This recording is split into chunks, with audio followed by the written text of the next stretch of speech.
میں اس وقت آزاد کشمیر کے دارالحکومت مظفرآباد میں دو دریاؤں کا سنگم یعنی دومیل پہ موجود ہوں۔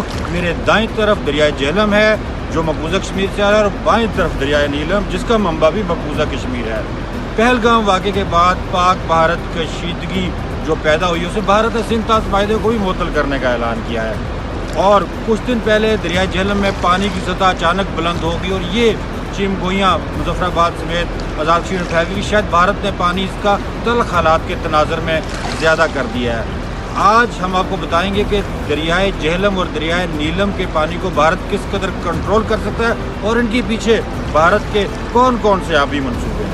دریائے جہلم اور دریائے نیلم یا دریائے کشن گنگا پہ بھارت کے زیر قبضہ کشمیر میں اہم منصوبوں کی تفصیل کچھ اس طرح سے ہے۔ اوڑی ہائیڈرو الیکٹرک پروجیکٹ دریائے جہلم پہ اوڑی کے مقام پہ بنایا گیا ہے، تقریباً 480 میگا واٹ بجلی پیدا کرتا ہے۔ دوسرا منصوبہ کشن گنگا ہائیڈرو پروجیکٹ، دراصل کشن گنگا جسے آزاد کشمیر میں دریائے نیلم کہا جاتا ہے، اس دریا کو بھارت کی جانب سے دریائے جہلم میں ڈالا جا رہا ہے۔ یہ منصوبہ پاکستان کی طرف سے بہت زیادہ متنازع سمجھا جاتا ہے۔ اس منصوبے سے 330 میگا واٹ بجلی پیدا ہوتی ہے اور نیلم دریا کا پانی موڑ کے بھارت استعمال کرتا ہے۔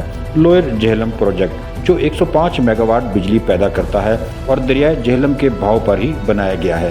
کیا دریائے جہلم پہ پانی مکمل طور پہ بھارت روک سکتا ہے؟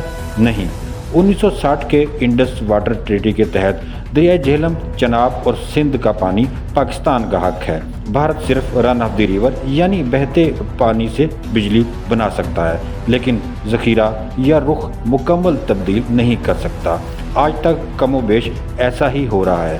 آزاد کشمیر کے محکمہ اسٹیٹ مینجمنٹ اتھارٹی نے بھی دریائے جہلم میں پانی کی معمول کی سطح سے زیادتی کو معمول کی صورتحال قرار دیا ہے۔